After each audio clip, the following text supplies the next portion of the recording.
দেখে নিচ্ছি আজকের বিস্তারিত খবর। করিমগঞ্জ সিভিল হাসপাতালে চরম উত্তেজনা। সমগ্র দেশের সাথে সাথে অসমেও ভয়াবহ রূপ ধারণ করছে করোনা পরিস্থিতি। করোনা থেকে রক্ষা পাওয়ার জন্য বিনামূল্যে ভ্যাকসিনের প্রদানের ব্যবস্থা করা হয়েছে। বিগত 4 দিন ভ্যাকসিন দেওয়া বন্ধ ছিল, তারপর সোমবার পুনরায় ভ্যাকসিন দেওয়ার প্রক্রিয়া শুরু হয়। করিমগঞ্জের সরকারি হাসপাতালে হাজার হাজার স্থানীয়রা সারি বেঁধে ভ্যাকসিন নিতে যাচ্ছে। সকাল 7টা থেকেই বিশাল লাইন দিয়ে দাঁড়াতে দেখা যায় করিমগঞ্জবাসীদের। এত ভিড়ের ফলে হাসপাতালে পরিস্থিতি নিয়ন্ত্রণের বাইরে চলে যায়। পরবর্তীতে পুলিশ মোতায়েন করে পরিস্থিতি নিয়ন্ত্রণে আনা হয়। সামাজিক দূরত্ব বজায় রাখার পরিবর্তে হুড়োহুড়ি করে ভ্যাকসিনের লাইনে একে অপরের উপরে হুমড়ি খেয়ে পড়তে দেখা যায় সাধারণ জনগণদের, ফলে বাধ্য হয়ে পুলিশ মোতায়েন করতে হয়। গত 3 দিনে মোট 2250 জন করিমগঞ্জবাসীকে সফলভাবে করোনা প্রতিষেধক ভ্যাকসিন দেওয়া হয়। হাজার হাজার লোক করোনা ভ্যাকসিন নেওয়ার জন্য উপস্থিত হয় হাসপাতালে। সরকার থেকে বারবার সামাজিক দূরত্ব বজায় রাখার নির্দেশ দেওয়া হলেও ভ্যাকসিন নিতে আসা লোকেদের মধ্যে ছিল না কোনো সামাজিক দূরত্ব। করোনা থেকে বাঁচার জন্য নিতে আসা ভ্যাকসিনের লাইনে এত ভিড় ও হুড়োহুড়ির জন্য করোনা পরিস্থিতি আরও ভয়ঙ্কর রূপ ধারণ করতে পারে। পরিস্থিতি নিয়ন্ত্রণে আনার জন্য হাসপাতালে পুলিশ ও সিআরপিএফ বাহিনী মোতায়েন করা হয়। এক সময় বাধ্য হয়ে হাসপাতালের প্রবেশ গেট বন্ধ করে দেওয়া হয়। অন্যদিকে ভ্যাকসিন নিতে আসা জনগণের সাথে পুলিশ ও সিআরপিএফ বাহিনীর ঠেলাধাক্কা পর্যন্ত হয়। কোভিডের ভ্যাকসিন নিতে এসে কোভিডের গাইডলাইনের প্রতি সাধারণ জনগণের উদাসীনতা এখন এক চিন্তার বিষয় হয়ে দাঁড়িয়েছে। ইতিমধ্যে কোভিড ভ্যাকসিন নিয়ে স্বাস্থ্য বিভাগ এক নতুন বিজ্ঞপ্তি জারি করেছে। প্রতিদিন মোট 400 জনকে ভ্যাকসিন দেওয়া হবে। ভ্যাকসিন দেওয়ার আগে কোভিড টেস্ট বাধ্যতামূলক। যাদের কোভিড টেস্ট নেগেটিভ আসবে শুধু তাদেরকেই ভ্যাকসিন দেওয়া হবে। নতুন করে নিতে আসা ভ্যাকসিনের জন্য 1 ও 2 নম্বর কাউন্টার এবং দ্বিতীয়বারের ভ্যাকসিনের জন্য 3 ও 4 নম্বর কাউন্টারের ব্যবস্থা করা হয়েছে। প্রতিটি কাউন্টারেই প্রতিদিন 100 জনকে ভ্যাকসিন দেওয়া হবে।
ডেলিভারি এখানে বুঝি ভ্যাকসিন চলে, আমরা রিপোর্ট করছি, আমরা গাইডের ডাক্তার দেখাই, তারা তো ঢুকতেই দেন না।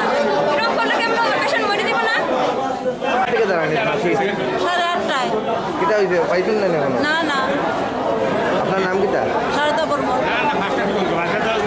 আমরা 2 বাজে 8:30টার সময় আইছি। কোন পাইছিলানি? না। যোগাযোগ করতে নেন। লাইন ধরলাম, তারা হলো ঢুকন দিব। 300 মানুষ, আমরা লাইন ধরতে তো রোম আইলাম, বেলা বেজে 11টা, কোনো ফাঁকতা নাই, এখন তারা দিত না। আগের মানুষ দিব, আমরা কোনো ঢুকন কিছু দেন না। আইলাম এখান থেকে তারাই দেয় আপনারে। কিসের সমস্যার সমাধান হয়েছে নাকি? সমস্যার সমাধান বলতে মানুষ তো অনেকেই এখানে আসছেন, তো আলটিমেটলি সবার একটা উদ্দেশ্য যে ভ্যাকসিন নেওয়ার জন্য। তো আমাদের আলোচনা হয় লাগলে কাউন্টার বাড়ানো হোক, বাড়িয়ে অন্তত যারা আসলো, যারা ভ্যাকসিন নেওয়ার জন্য আসলো, সবাইকে ভ্যাকসিন দেওয়া হবে, সেটাই সিদ্ধান্ত হলো। এবং দরকার হয় যদি কাউন্টার বর্ধিত করা হবে এবং যতদিন পর্যন্ত না ভ্যাকসিন থাকবে, হয়তো বা কালকে অবধি থাকলো, পরশু দিনে ভ্যাকসিন আসলো না, আমাদের মধ্যে যে স্টক আছে সেই স্টক মতে যাতে প্রত্যেকে যাতে ভ্যাকসিন যাতে পায়, যাতে দেখা যাক। আমাদের ঊর্ধ্বতম কর্তৃপক্ষের সঙ্গে কথা হয়েছে, আমার প্রিন্সিপাল সেক্রেটারির সঙ্গে কথা হয়েছে। আমি বলেছি যে আরও ভ্যাকসিন যাতে কালকের ভিতরে পাঠানো হয়, যাতে এনাফ ভ্যাকসিন থাকে, যাতে প্রত্যেককে যাতে আমরা ভ্যাকসিন দিতে পারি, সেটাই আজকে সিদ্ধান্ত হয়েছে। আলোচনা চলি আছে, কিমানটা ড'জ দিব পাৰিব, দিব নোৱাৰিব, সেইটো লৈ ডিছকাশ্যন চলিছে। তাৰপিছত কিন্তু চলিউশ্যন ওলাব। নাই তেনেকৈতো কোনো ধৰণৰ হোৱা নাই। সেইটো বুজাব চেষ্টা কৰিছে তেওঁলোক, ডিপাৰ্টমেণ্টৰ মানুহ বুজাব চেষ্টা কৰিছে, আমাৰ মানুহ বুজাব চেষ্টা কৰিছে, সেইখিনি কথা বেলেগ। যে পাব্লিক উত্তেজিত হৈছে, তেওঁলোকৰ ভেকচিনটো লাগে। তো তেওঁলোকৰ হাতত কিমান আছে কিমান নাই তো আমিতো গম নাপাওঁ, এতিয়া জাষ্ট ডিছকাছ হৈছে। তো তাৰপিছত তেওঁলোকে ছিষ্টেমত আহি যাব। মিটিং চলিছে এতিয়া। এটা চলিছে। অসমে থাকতে হলে অসমীয়া ভাষা শিখতেই হবে। অসমীয়া শিখতে না চাইলে পৃথক হয়ে যাক বরাক। সোমবার গুয়াহাটির এক অসমীয়া নিউজ চ্যানেলের সাক্ষাৎকার অনুষ্ঠানে আশ্চর্যজনকভাবে এই হুঁশিয়ারি দিয়েছেন অসম হায়ার সেকেন্ডারি এডুকেশন কাউন্সিলের চেয়ারম্যান দয়ানন্দ বুড়াগোহাই। তার এহেন মন্তব্যে তীব্র প্রতিক্রিয়ার সৃষ্টি হয়েছে সমগ্র বরাক উপত্যকায়। বুধবার করিমগঞ্জের জেলা কংগ্রেস কার্যালয়ে এক সাংবাদিক সম্মেলন ডেকে দয়ানন্দ বুড়াগোহাইকে তীব্র ধিক্কার জানান কংগ্রেসের কর্মকর্তারা। উত্তর করিমগঞ্জের বিধায়ক কমলাক্ষ দেবপুরকাস্ত বলেন, এটি অসমিয়া বাঙালি জনগোষ্ঠীর মধ্যে বিভেদ তৈরি করার একটি চক্রান্ত। একজন সরকারি কর্মচারীর এরূপ মন্তব্য করা অসাংবিধানিক। তিনি অতি সত্বর দয়ানন্দ বুড়াগোহাইয়ের গ্রেফতারের দাবি জানান। সপ্তম সাবজেক্ট অসমীয়া ঐচ্ছিক বাধ্যতামূলক এবং অসমীয়া না জানলে না শিখলে বরাক বিচ্ছিন্ন হয়ে যাবে।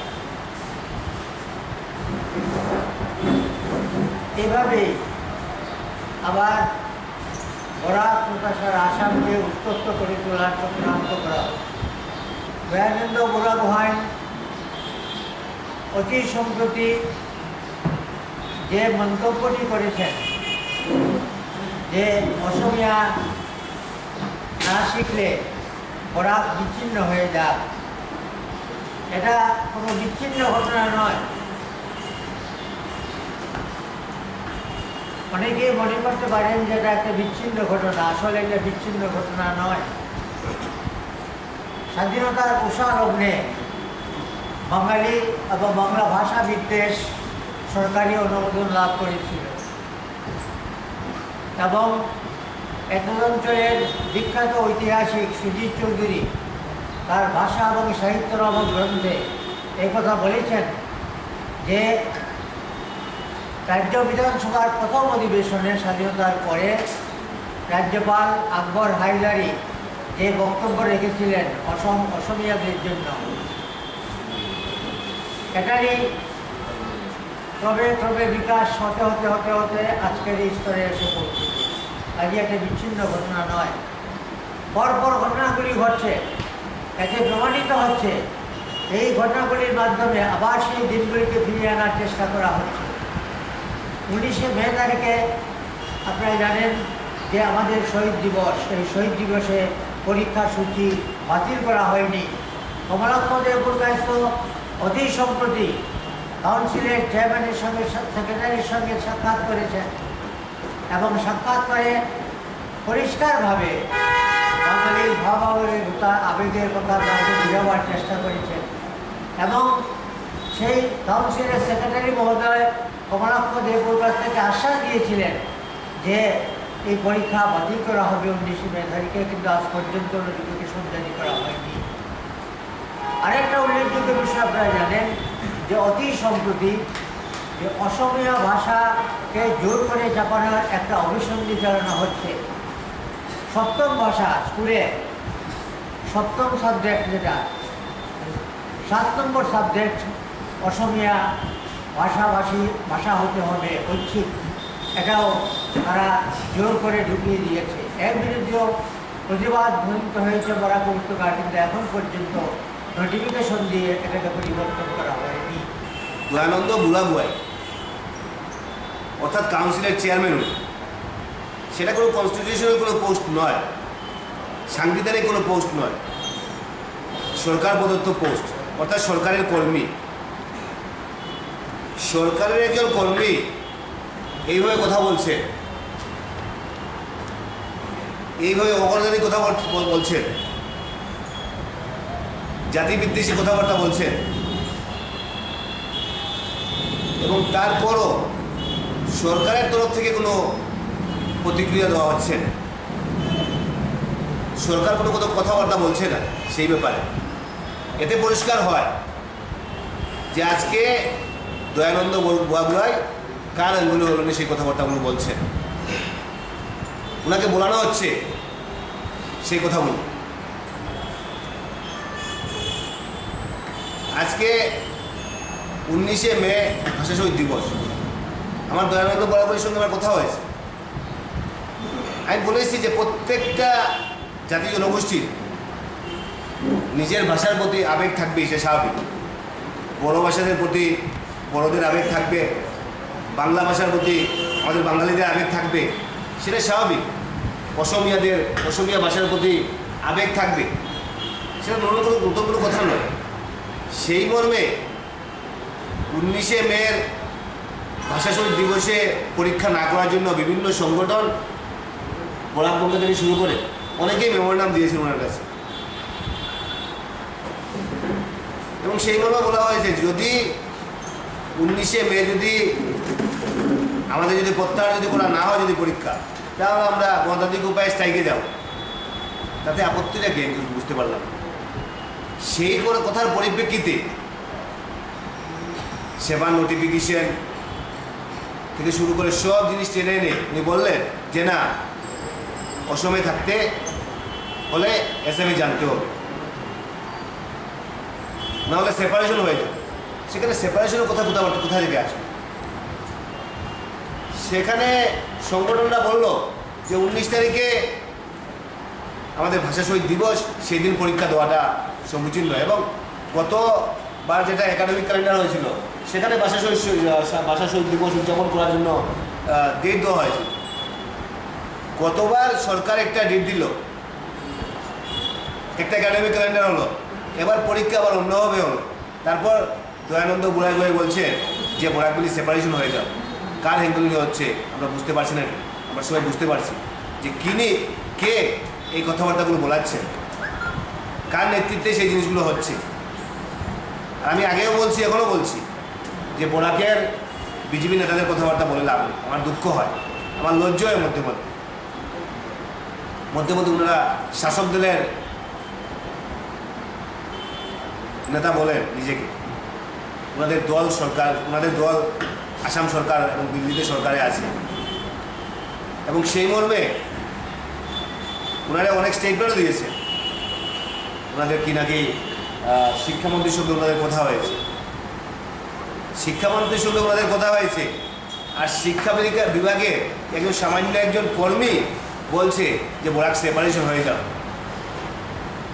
সেটা কি? আজকের দিনে আমি বিশ্বাস করি যে আপনাদের যদি ক্ষমতা থাকে, যদি বিজেপি নেতা যদি ক্ষমতা থাকে তাহলে ওনার উপর আপনারা এফআইআর করুন, অ্যারেস্ট করুন।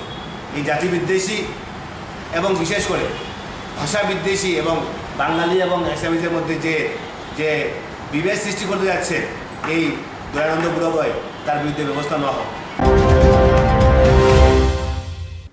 বুধবার থেকে শিলচর কুম্ভীরগ্রাম বিমানবন্দরে আরম্ভ হয়েছে যাত্রীদের কোভিড টেস্ট। তবে প্রথম দিনই ভয়ে বিমানবন্দর থেকে 300 জন যাত্রী কোভিড টেস্ট না করেই পালিয়ে যায়। বুধবার কুম্ভীরগ্রাম বিমানবন্দরে মোট 690 জন যাত্রী অবতরণ করেন। তাদের মধ্যে কোভিড টেস্ট হয় 189 জনের, যাদের 6 জনই ছিলেন কোভিড পজিটিভ। কিন্তু আতঙ্কের বিষয়, এই 690 জন যাত্রীদের মধ্য থেকে 300 জনই কোভিড টেস্ট না করে পালিয়ে যায়। জেলা প্রশাসন এই 300 জনের বিরুদ্ধে কঠোর পদক্ষেপ গ্রহণ করার নির্দেশ জারি করেছে। आज 7 फ्लाइट्स था, 690 पैसेंजर्स आए थे। 7 फ्लाइट में एक फ्लाइट वो इम्फाल शिलोंग होके आया था, इसमें से एक भी पैसेंजर डिबोर्ड नहीं किए थे। तो इफेक्टिवली 6 फ्लाइट से 690 पैसेंजर हैं, जिसमें 189 पैसेंजर्स टेस्ट किए गए थे। उसमें से 6 पैसेंजर पॉजिटिव आए। 189 टेस्ट किए गए हैं, रैपिड टेस्ट। 46 पैसेंजर्स जो हैं वो एक्सेप्शन लेके गए कि हम गुवाहाटी से आ रहे हैं या हम लोग को नॉर्थ ईस्टर्न दूसरे स्टेट्स में जाना है। तो ये मिला के हमारे 46 हो सकता है कि एक व्यक्ति ने 4 जनों का नाम लिख दिया है, क्योंकि अभी कंक्लूड हुआ तो मैं वो टेबल नहीं कर पाया हूं। बट आज क्योंकि फर्स्ट डे था और लगभग हमारे सिस्टम से, एयरपोर्ट से मोर और less 300 people have moved out without testing. They around 300 people have moved out without getting themselves tested, shouting at our personnel because इतना इनडिसिप्लिन होगा वो something which we did not anticipate. Flight से आने वाले crowd हैं, they will try to understand what we are implementing. तो हमने वहाँ पे 4 पुलिस पर्सनल लगाए थे. There were buses being arranged. तो जैसे एयरपोर्ट से बस में चढ़ाते गए समय पे फ्यू रेन, फिर जब हम टिकॉल में उनको डिबोर्ड करा रहे थे वहां से सुबह सुबह में काफी शोर करके चले गए. But the good thing is airport में एवरी पर्सन इज ट्रेसेबल, क्योंकि हर एक आदमी अपनी आईडी देख करके चढ़ता है. सो मेरे पास में एग्जैक्टली मालूम है मेरे को कि ये कौन लोग हैं, कहाँ रहते हैं, इनका फोन नंबर क्या है, ये क्या ईमेल आईडी यूज करते हैं. করোনা আক্রান্তের সংখ্যা ক্রমশ বৃদ্ধি পাওয়ার জন্য সমগ্র দেশ জুড়ে এক আতঙ্কের সৃষ্টি হয়েছে. মঙ্গলবার রাজ্যের মুখ্য সচিব জিষ্ণু বড়ুয়া ও পুলিশ প্রধান ভাস্করজ্যোতি মহন্ত সাংবাদিক সম্মেলন করে এক নতুন এসওপি জারি করলেন. এই এসওপির নির্দেশ মতে সন্ধ্যা 6টার মধ্যে জেলার সমস্ত দোকানপাট বন্ধ করে দিতে হবে. হোটেল ও রেস্টুরেন্টের ক্ষেত্রেও জারি হয়েছে নতুন নির্দেশনা. 6টার পর থেকে হোটেল ও রেস্টুরেন্টে বসে খাওয়া নিষেধ, থাকবে কেবল হোম ডেলিভারির ব্যবস্থা. তারই সঙ্গে আগামী 8 মে পর্যন্ত করিমগঞ্জ জেলার সকল এলপি স্কুল বন্ধ করার নির্দেশও জারি করলেন করিমগঞ্জের জেলা শাসক আম্বামুথান এমপি. এ বিষয়ে করিমগঞ্জের ব্যবসায়ী মহলের প্রতিক্রিয়া জানতে চাইলে তারা বলেন যে তারা সরকারের এই আদেশকে সমর্থন জানান. তবে যদি বন্ধের সময়সীমা বিকেল 6টার জায়গায় রাত 8টা করা হতো তাহলে তাদের ব্যবসার জন্য ভালো হতো, কেননা লকডাউনের ফলে গত বছর প্রায় কোনো ব্যবসায়ী হয়নি. তবে করোনা পরিস্থিতি নিয়ন্ত্রণের জন্য সরকারের এই আদেশকে তারা সম্পূর্ণ সমর্থন জানান. করিমগঞ্জ জেলার সব প্রাথমিক, নিম্ন প্রাথমিক এবং জেলার সব অঙ্গনওয়াড়ি কেন্দ্র বন্ধ রাখার নির্দেশ দেওয়া হয়েছে. জেলা শাসক তথা জেলা দুর্যোগ মোকাবিলা কমিটির চেয়ারম্যান আম্বামুথান এমপি বুধবার জারি করার নির্দেশে জানিয়েছেন, জেলায় করোনা আক্রান্তের সংখ্যা বর্তমানে 100. রাজ্যের শিক্ষা বিভাগ এক নির্দেশে জানিয়েছেন যে যেসব জেলায় আক্রান্তের সংখ্যা 100 হবে সেসব জেলার প্রাথমিক বিদ্যালয় বন্ধ রাখতে হবে. সেই অনুযায়ী জেলা শাসক করিমগঞ্জের সব প্রাথমিক ও নিম্ন প্রাথমিক বিদ্যালয় বন্ধ রাখার নির্দেশ দিয়েছেন. দোকানপাট বাজারঘাট যেটা বন্ধ হচ্ছে সেটাকে পূর্ণ সমর্থন আমি দিতে পারছি না. এই কারণে আমাদের এখানে যতগুলো বাসিন্দা আছে সেগুলো দরিদ্র সীমার নিচেই বসবাস করে. ওদের রুটি রুজি যদি বন্ধ হয়ে যায় তাহলে চলবে কী করে? কিন্তু এইভাবে করোনা বাড়ছে, তার জন্য গভর্নমেন্টের একটা ভালো পদক্ষেপ নেওয়া উচিত. হ্যাঁ, যার দ্বারা ধরুন মাস্কের প্রতি নজর দেওয়া বা সোশ্যাল ডিস্টেন্স মেনটেন করা, এগুলোর উপর নজর দেওয়া উচিত এবং কিছু কিছু জিনিসগুলো খোলা রাখা উচিত. কয়েকটা দোকান বা শিফটিং ওয়াইজে যদি দোকানগুলো খোলা থাকে তাহলে মানে ভালো হবে আমার মতে. সমাজের পরিস্থিতি দেখে এটা জারি করা হয়েছে. আমরা যারা ব্যবসায়ীরা আছি সম্পূর্ণ লকডাউন থেকে 6টা অবধি বন্ধ রাখা আমাদের ব্যবসার ক্ষেত্রে অনেক সুবিধাজনক এবং দ্বিতীয়ত আমরা এই যে পরিস্থিতি করোনার এই পরিস্থিতিতে তাতে করে কিছুটা করোনা ভাইরাস থেকে আমরা নিজেকে দূরে রাখতে পারবো বলে মনে করছি. আমরা এটাকে পুরোই সমর্থন করি. এই 6টা থেকে এটা এত তাড়াতাড়ি না করে যদি 8টা বা 9টা করতে তাহলে ভালো হতো. এই টাইমে একটু আমাদের কাস্টমারের ঠিক থাকে, সকালে দিলে কাস্টমার থাকে না. আর এটা 6টা করে 8টা করে এমন কোনো বেশন পড়ে না. এটা রাত্রে নাইট কার্ফিউ থাক, এটাতে কোনো অসুবিধা হয় না. এটা 8টা করলে বহুত ভালো হবে, অসুবিধা হতো না. এটা আপনার নাম? মনে হচ্ছে আবারও যৌতুকের বলি হলো এক গৃহবধূ. ঘটনা করিমগঞ্জ শহরের পার্শ্ববর্তী মারেরা গ্রামের. বিয়ের 6 বছর পর যৌতুকের জন্য গলায় ফাঁস লাগিয়ে স্ত্রীকে হত্যা করার অভিযোগ উঠেছে মারেরা গ্রামের বাসিন্দা খয়রুল হুদার উপর. যৌতুকের দাবিতে নিত্যদিনই ঘরে অশান্তি চলত. প্রায় স্ত্রী আসিয়া বেগমকে মারধর করত স্বামী খয়রুল হুদা, এমনটাই জানান মৃত আসিয়া বেগমের বাবা শামসুল হক. ইতিমধ্যে ঘটনাস্থলে উপস্থিত হয়ে পুলিশ তদন্ত শুরু করে দিয়েছে. উল্লেখ্য যে আজ থেকে 6 বছর আগে সম্পূর্ণ ইসলামিক রীতিনীতি মেনেই খয়রুল হুদা ও আসিয়া বেগমের বিয়ে হয়. তাদের এক পুত্র সন্তান এবং এক কন্যা সন্তানও আছে.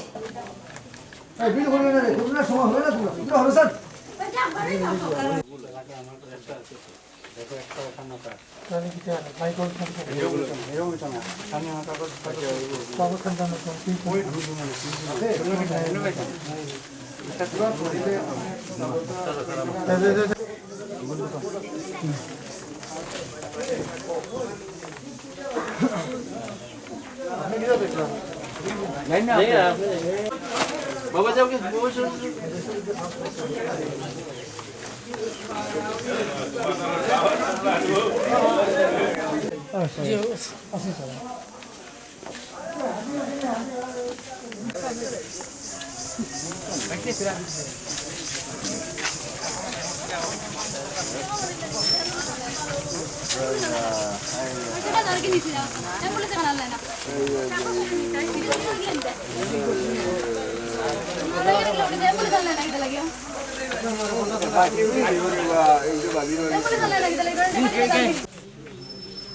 তো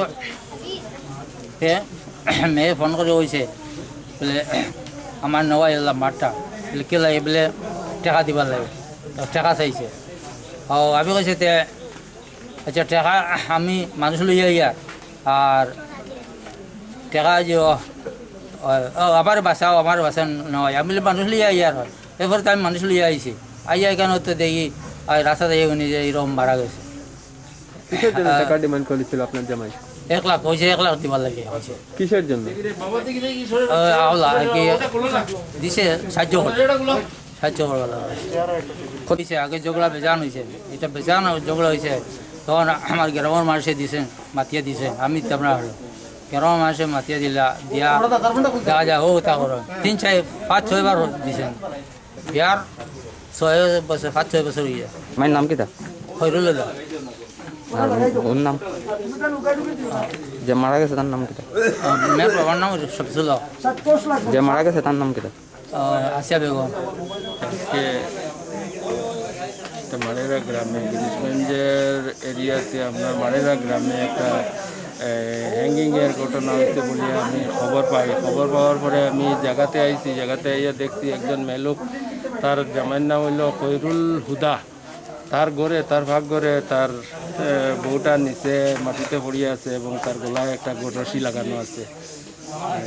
তার রিলেটিভরাও তারা আইসে, আইয়া কইতেছে যে খৈরুল হুদায় তার বউরে নিজে মারছে ওই কথাটা। আর এটার পরে আমরা উপরে দিয়ে আমরা জানাইছি আমরা ঊর্ধ্বতন অফিসার এবং তারাও আইসে, ম্যাজিস্ট্রেট জানাইছি, ম্যাজিস্ট্রেটও আইসে। তাই না ইয়া পোস্টমর্টম ইয়ে করছে, ইনকোয়েস্ট করিয়া তাই গেছে। বাকি আমরা ডেড বডি ইয়ের লাগিয়া পিএমএল লাগিয়া আমরা ফরেমান ইয়েতে সিভিল হসপিটালে আমরা পাঠাইতেছি।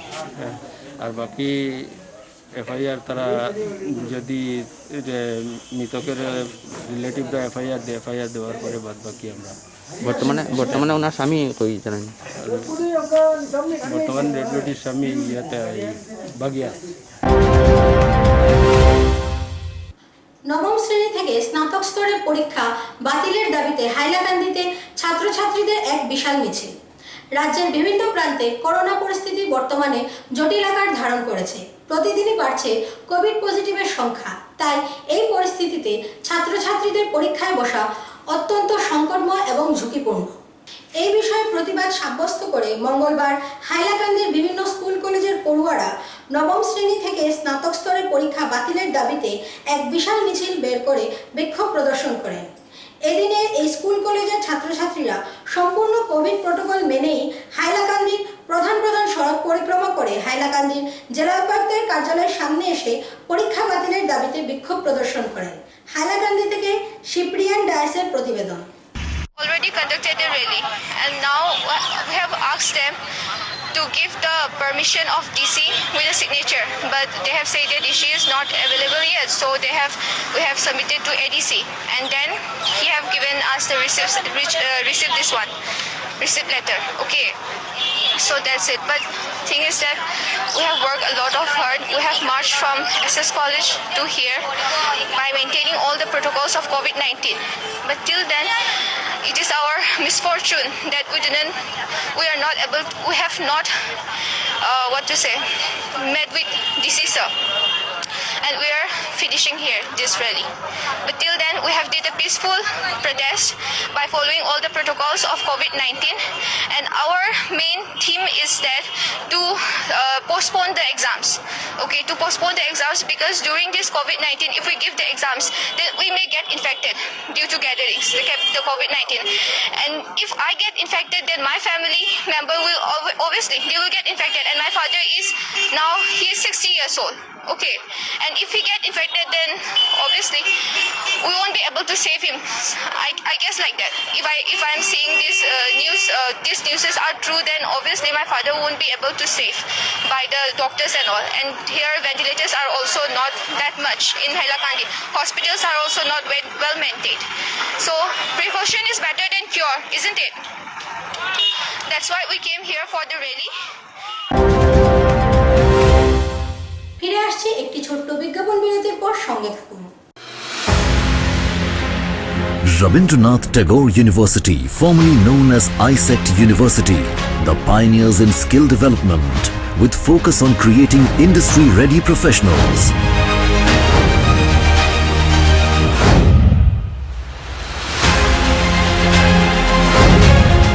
Join India's premier skill-based university, Rabindranath Tagore University.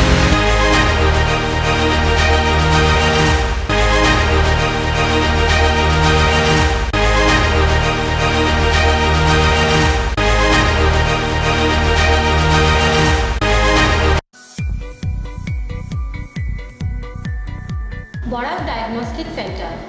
এখানে digital ECG, digital EEG, digital x-ray, computerised pathology, microbiology, histopathology, colour Doppler, sonography ইত্যাদি করা হয়। আমাদের প্রতিষ্ঠান প্রতিদিন সকাল 7টা থেকে রাত্রি 9টা পর্যন্ত খোলা থাকে। প্রতিদিন সকাল 8টা থেকে সোনোগ্রাফি করা হয়।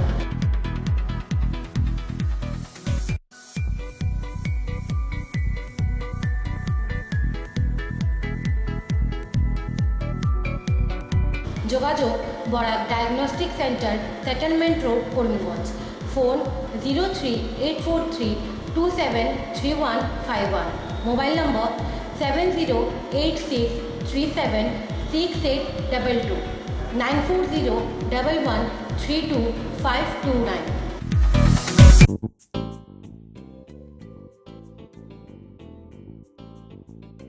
বিভিন্ন আধুনিক ও আকর্ষণীয় টাইলসের সম্ভার নিয়ে উপস্থিত প্রিয়া টাইলস। আপনার ঘরকে অতি সুন্দরভাবে সাজিয়ে তুলতে আজই আমাদের দোকানে চলে আসুন এবং নিয়ে যান অত্যাধুনিক টাইলস। আপনার পছন্দের সব ধরনের টাইলস আমাদের এখানে উপলব্ধ রয়েছে। আমাদের ঠিকানা Chandra's plaza, near Vishal Mega Mart, station road, Karimganj. Mobile 9101805530 9957709784।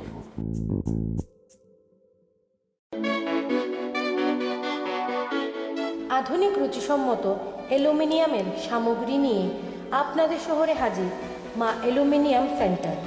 এখানে আপনারা পাচ্ছেন নিত্য নতুন ডিজাইনের অ্যালুমিনিয়াম বিট উইন্ডো, ডোর সিলিং, ফল সিলিং ইত্যাদি। অতি সুলভ মূল্যে সাজিয়ে তুলুন নিজের বাসগৃহ ও ব্যবসায়িক প্রতিষ্ঠান। আমাদের এখানে খুচরো ও পাইকারি উভয়ভাবেই সামগ্রী বিক্রি করা হয়।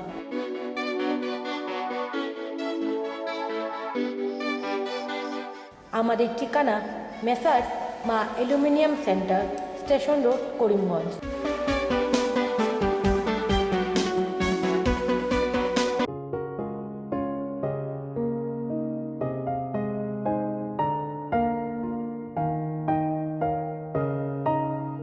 চিকিৎসা সেবায় নতুনত্ব নিয়ে হাজির নিউ লাইফলাইন হাসপাতাল। অত্যাধুনিক প্রযুক্তিতে এখানে pinhole surgery, gallbladder, appendix surgery করা হয়। শিলচর মেডিকেল কলেজের সার্জারি বিভাগের অতিরিক্ত প্রফেসর ডক্টর RC শ্যাম সার্জারিগুলি করবেন। তাছাড়া তিনি প্রতি শনিবার বিকেল 3টে থেকে OPD-তে রোগী দেখবেন। রয়েছেন শিশুরোগ বিশেষজ্ঞ ডাক্তার গুলজার হোসেনও।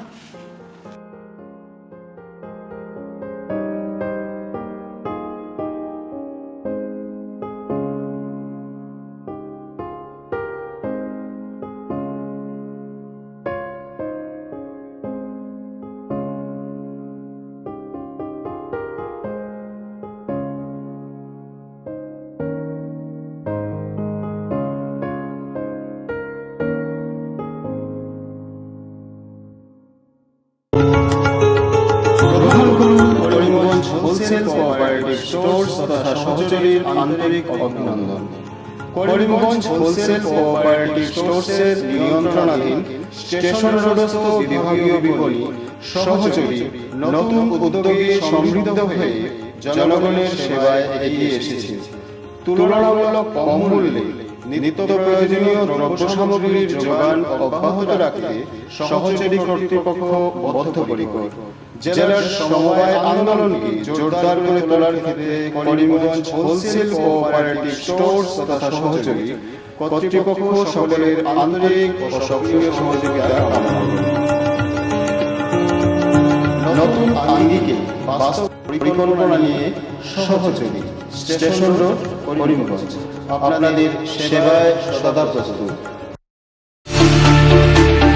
আনন্দ সংবাদ, আনন্দ সংবাদ। করিমগঞ্জে এই প্রথম সিটি স্ক্যানের সুবিধা। Karimganj health city, Banamali road, Karimganj, মায়ামিয়ার বাড়ির বিপরীতে। পুরো শরীর সিটি স্ক্যানের সুবিধা এখন পাচ্ছেন করিমগঞ্জেও। আন্তর্জাতিকভাবে বিখ্যাত ডাক্তার দ্বারা report.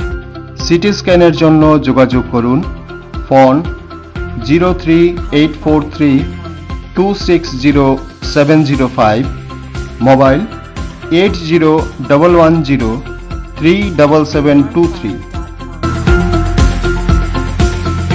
Karimganj health city, Banamali road, Karimganj আপনাদের সেবায় নিয়োজিত। হাইলাকান্দির জানকী বাজারে ভয়ঙ্কর দুর্ঘটনা। অটো ও বাইকের মুখোমুখি সংঘর্ষে মোট 4 জন যাত্রী আহত হন। এর মধ্যে একজন ছিলেন মহিলা যাত্রী। অটো চালককে সংকটজনক অবস্থায় শিলচর মেডিকেল কলেজে প্রেরণ করা হয়। আহতদের কোনো পরিচয় এখনো পর্যন্ত পাওয়া যায়নি। দুপুর 12টায় জানকী বাজারের 154 নং জাতীয় সড়কে এই ভয়ঙ্কর দুর্ঘটনাটি সংঘটিত হয়।